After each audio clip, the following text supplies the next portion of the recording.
Afternoon, Andrew. Please see that your global strategy has started the year where it left off last year with the NAV up over 8% and the index up just over 4%. We published a podcast about a month ago where you analysed how you produced 44% for your investors in 2024.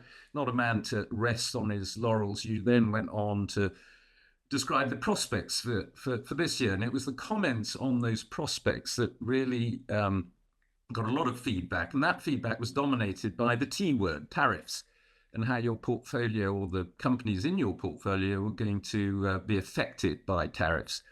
With 30% of your portfolio in Europe and Asia, can you address the T word Yeah, yeah, thanks. That's actually surprisingly easy because actually the focus very much on my both European and Asian exposure, and such as it is, which is quite low, is very, very much onto the domestic consumption theme.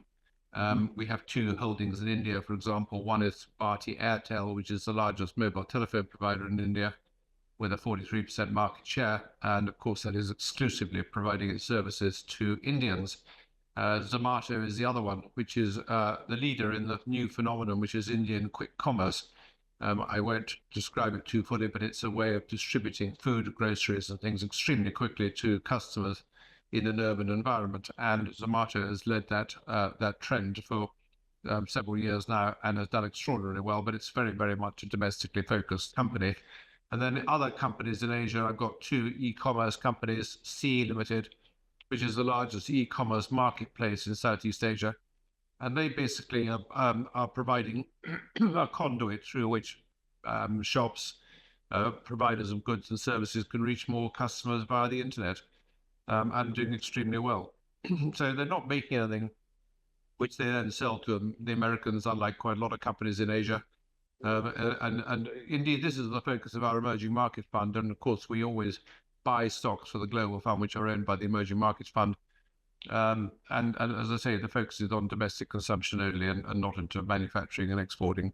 And then I suppose just flipping across into Europe, where again I have three holdings. One is Rheinmetall, which makes extremely good tanks, ammunition, shells, and other munitions in great demand at the moment. More on that a bit later. It's done extraordinarily well. It's been my best performing share year to date. And then Safran, which does jet engines, basically. And then finally another one called Prismian, which is a small Italian company, or relatively small Italian company, which provides the wiring and backup and transmission networks for offshore and indeed onshore wind farms and solar farms and other renewable projects. So no exposure at all to American exporters. And it hasn't been a deliberate policy of mine, but it just is the way that the portfolio is set up at the moment, and it's not going to change in the near future either. Of course, the other 70% of your book is in the US, and this Yeah. clearly differentiates Aubrey Global from a number of your bigger competitors in the UK running global strategies. But tariffs are a two-way street. So, how is your US book going to handle retaliatory tariffs Well, in the rest of the world? the truth of the matter is that almost entirely my US portfolio provides its goods and services to Americans. And this has always been the theme of my American exposure generally, which is that you've got an enormous domestic market in America, 300 million very rich people, or comparatively very rich people. And you don't really need to be buying into companies that are exporting their goods and services widely around the world. So, I mean, I have got a few, obviously, that deal on international markets. I mean, I own Amazon, I own Meta, I own Netflix. But the bulk of their business in all cases is very much on the American domestic consumer market.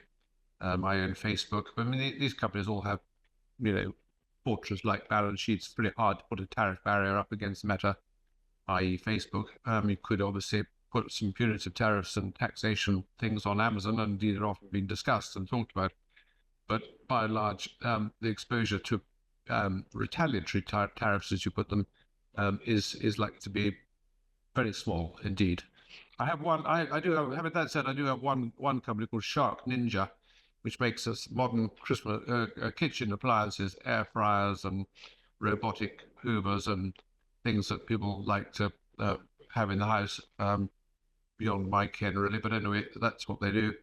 and they took a bit of a hit when Trump was elected because, of course, most of their appliances are sourced from Asia, from China, and also surrounding countries in Asia, because a lot of the sort of China tariff avoidance has been to relocate your plant into Malaysia, Vietnam, etc. And so I don't know how that will pan out, but the stock has recovered quite well from the post-Trump election, and it's quite cheap anyway. It's only on 22 times earnings, going to about 18 or 19 for the next year, and so it's not going to get massively derated in my view, anyway. Okay. One or two people said with the S&P at its peak, how come Andrew is staying pat with the majority of his portfolio in the US? What's giving you the confidence? Well, I mean, I think the sort of idea that you should sell something when it reaches a new high in the market is pretty much disproven as a good strategy. I mean, markets reach highs and they go on and so forth.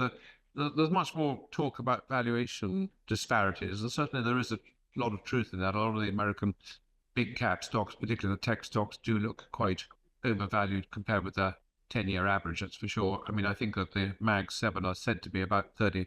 It's trading at 30% premium to their 10-year average. And so, you've got to be a little bit careful there. I mean, I would sort of reply to that in some respects that I think it's justified, because they have fortress-like balance sheets and balance sheets of small countries for the most part. They're generating huge free cash flow. They're definitely spending a huge amount of that on AI and other things. So that could be that could prove to have been a waste of money. Who knows? But the jury's out on that.